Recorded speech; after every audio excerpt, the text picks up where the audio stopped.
तो स्टूडेंट्स मैं आपको AlCl3 का एग्जांपल एक्सप्लेन कर रही थी कि अगर एल्यूमिनियम क्लोराइड में डिसोसिएट होगा तो ऐसे होगा डिसोसिएट, देखिए ठीक है।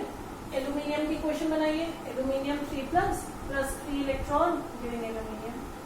क्लोरीन की बनाइए, ये क्वेश्चन बन गई, ये कैथोड की क्वेश्चन बनी, ये एनोड की क्वेश्चन बन गई। Chlorine plus chlorine will give Cl। अब हमें एल्यूमिनियम का चेक करना था कि कितना एल्यूमिनियम फॉर्म हुआ है। एल्यूमिनियम का वेट होता है 27 ग्राम। कितने से फॉर्म हो रहा है ये 27 ग्राम? 3 फेराडे से। तो 3 फेराडे से अगर 27 ग्राम फॉर्म हुए हैं तो 1 फेराडे से कितने होंगे? 9 ग्राम। ठीक है बच्चों, 9 ग्राम। अब एल्यूमिनियम का इक्विवेलेंट वेट कितना होता है? 27 अपॉन उसकी वैलेंसी है 3 तो 9। तो ये भी क्या कलेक्ट हुआ यानी कि 1 फेराडे से इक्विवेलेंट वेट। तो ये बात प्रूव कर दी हमने कि हमेशा 1 फेराडे इलेक्ट्रिसिटी पास करने पे इक्विवेलेंट वेट कलेक्ट होता है। ओके,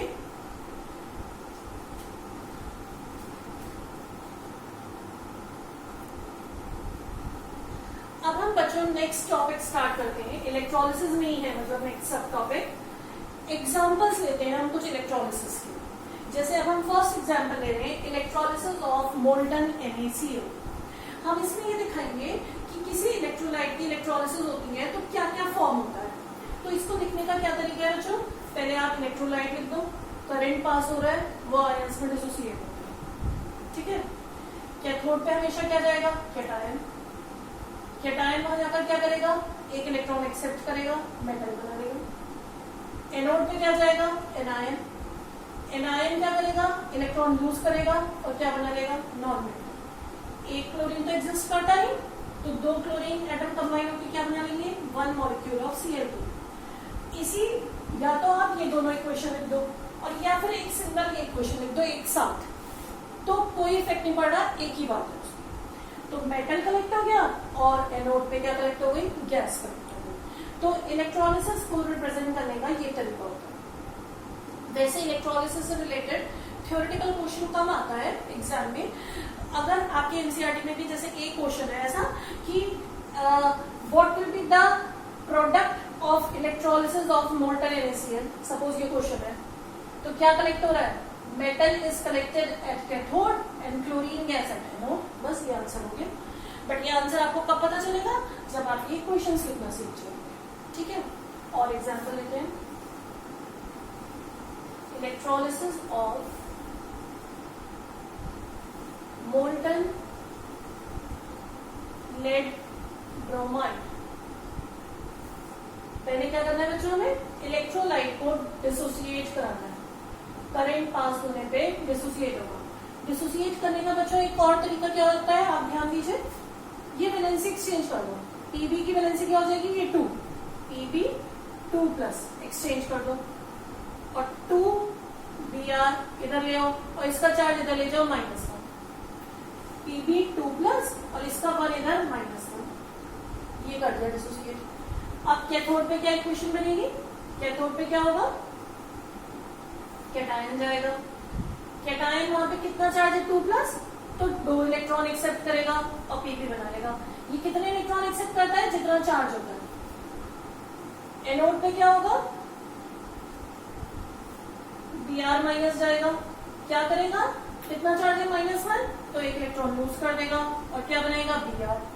Br तो ऐसे एग्जिस्ट करता नहीं, तो Br plus Br will give Br2। Understood? या फिर हम क्या लिख सकते हैं?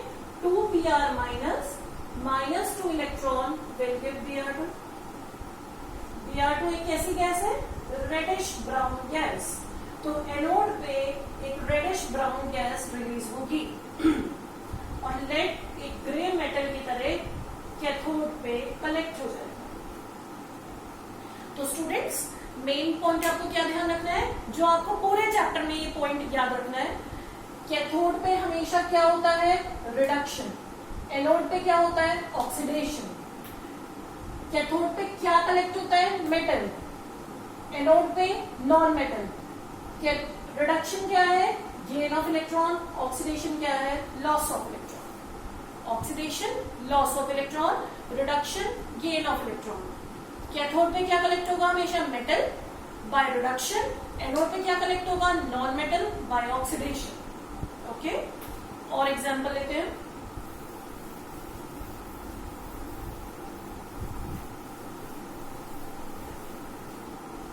नेक्स्ट एग्जांपल ले रहे हैं हम, electrolysis of aqueous NaCl solution। aqueous NaCl, अब aqueous और molten में क्या डिफरेंस होता है स्टूडेंट्स? aqueous का मतलब है वहां वाटर भी है, वाटर में उसका सॉल्यूशन बनाया गया है, तो आपको एक इक्वेशन वाटर की भी लिखनी होगी अब साथ में। Understood the difference? इससे पहले हमने वाटर नहीं कंसीडर किया था, अब हम वाटर कंसीडर कर रहे हैं। अब कैथोड और एनोड की रिएक्शन लिखनी है हमें स्टूडेंट्स, लेकिन अब आप मेरी बात ध्यान से सुनिए। इससे पहले वाले एग्जाम्पल में सिर्फ एक कैटायन था Na+ और एक एनायन था। अब की बार दो कैटायंस हैं और दो एनायंस हैं, तो कौन सा कैटायन कैथोड पे जाएगा, कौन सा एनोड पे जाएगा, ये आपको चेक करना होगा।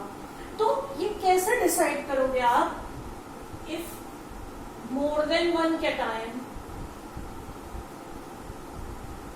या मोर देन वन एनायन, तो कैथोड या एनोड पे कोई एक ही जाएगा।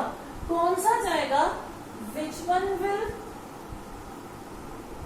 One will go to cathode और एनोड डिपेंड्स ऑन 3 फैक्टर्स। अब ये बात 3 फैक्टर्स पे डिपेंड करती है कि कैथोड और एनोड पे कौन सा जाएगा। ये 3 फैक्टर्स क्या है स्टूडेंट्स? एक फैक्टर तो है position in electrochemical series,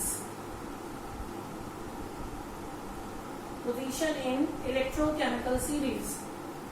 second है कंसंट्रेशन ऑफ आयंस, और थर्ड है नेचर ऑफ इलेक्ट्रोड। अब इसका क्या मीनिंग है?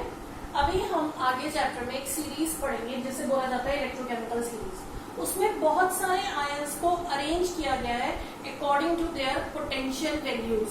ठीक है, वैसे आपने शायद लोअर क्लासेस में पढ़ी होगी वो सीरीज।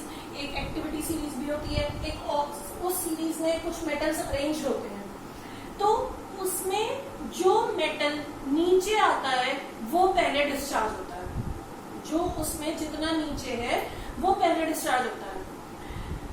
एक तो इस बात पर डिपेंड करेगी कि सीरीज में इनमें से कौन सा कहाँ है। दूसरा, अगर इनमें से स्पेशली क्वेश्चन में ये मेंशन्ड है कि किसी एक की कंसंट्रेशन ज्यादा है, तो उस पर डिपेंड करेगा, वो ही जाएगा फिर जिसकी ज्यादा है। जिसकी ज्यादा कंसंट्रेशन होगी वो वाला जाकर डिस्चार्ज हो जाएगा, विल गो फर्स्ट। और एक तीसरा पॉइंट है नेचर ऑफ इलेक्ट्रोड। अगर ये जो हम इलेक्ट्रोड लगाते हैं बच्चों, जब हमने कल इलेक्ट्रोलिसिस की थी, मैंने आपको बताया था ये इलेक्ट्रोड लगाई जाती हैं। ये इलेक्ट्रोड भी 2 टाइप की होती है, एक होती है एक्टिव इलेक्ट्रोड और एक होती है इनर्ट। इनर्ट का मतलब जो हमारे प्रोसेस